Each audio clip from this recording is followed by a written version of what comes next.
নমস্কার বন্ধুরা, স্বপ্নার মেয়ে রান্নাঘরে তোমাদের আবারও একটা নতুন ভিডিও নিয়ে অনেক অনেক স্বাগত। আশা করি তোমরা সবাই ভালো আছো আর আমিও বেশ ভালো আছি।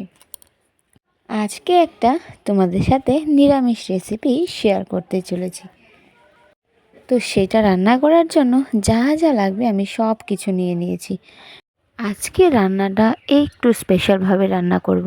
কারণ তোমরা জানো এবং আগের ভিডিওতে দেখেছো আমার ঠাম্মা এসছে, তাই আজকের রান্নাটা একটু অন্যরকম। তো চলো ভিডিওটা স্কিপ না করে দেখতে থাকো আমি কি রান্না করছি। প্রথমেই আমি কিন্তু গ্যাসের মধ্যে বসিয়ে দিলাম সাদা তিল ভাজার জন্য। সাদা তিলের সাথে দিয়ে দিলাম কিছু চালমগজ আর এলাচ, দারচিনি। তো চলো আমি কিন্তু প্রায় বেশ 5 মিনিট কম স্টিম দিয়ে কিন্তু নাড়াচাড়া করতে করতে সবগুলোকে মোটামুটি ভেজে নিয়েছি। তারপর দিয়ে দিলাম কিছু কাজু বাদাম, কিছু কাঠবাদাম, তারপর আবারও বাকি সবগুলোর সাথে নাড়াচাড়া করে ভেজে এখন আমি নামিয়ে নিলাম। আর নামিয়ে এখন আমি এটাকে একটু ঠান্ডা করে মিক্সার করে নেব। তারপর আবার চুলায় কিন্তু কড়াইটা বসিয়ে দিয়েছি আর কড়ার মধ্যে দিয়ে দিলাম অল্প একটু সর্ষের তেল।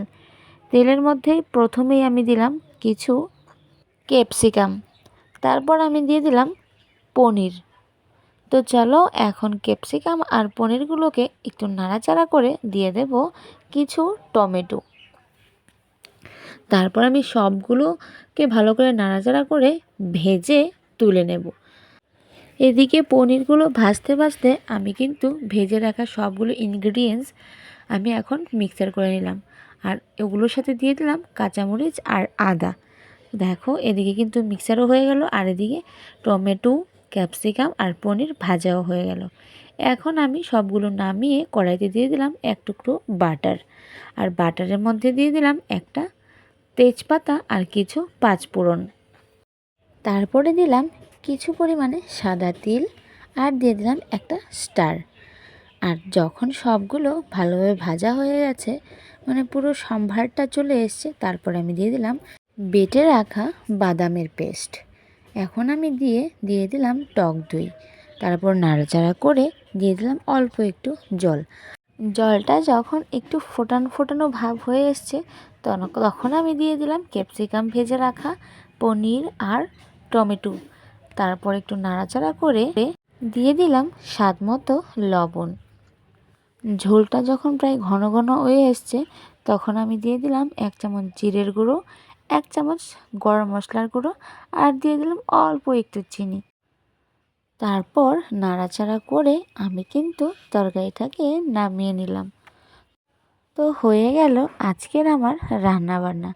কীরকম লাগলো জানাবে কিন্তু। তো চলো সর্বশেষ আমি কিন্তু কসুরি মেথি দিয়ে এখন নাড়াচাড়া করে দিয়ে দেব অল্প একটু ঘি। তারপর কিন্তু আর একটু দেরি করব না, সোজা গ্যাসের আগুন বন্ধ করে কড়াইটাকে নামিয়ে নেব। তো তোমাদের কীরকম লাগলো আজকের ভিডিওটা অবশ্যই কিন্তু জানিও। আর রান্নাটা ঠিকঠাক হয়েছে কি না দেখতে সেটাও কিন্তু জানাবে। তো চলো এখন আমি তরকারিটাকে সবাইকে সার্ভ করার পালা। দেখি সবাই খেয়ে আমাকে কী রিভিউ দেয়।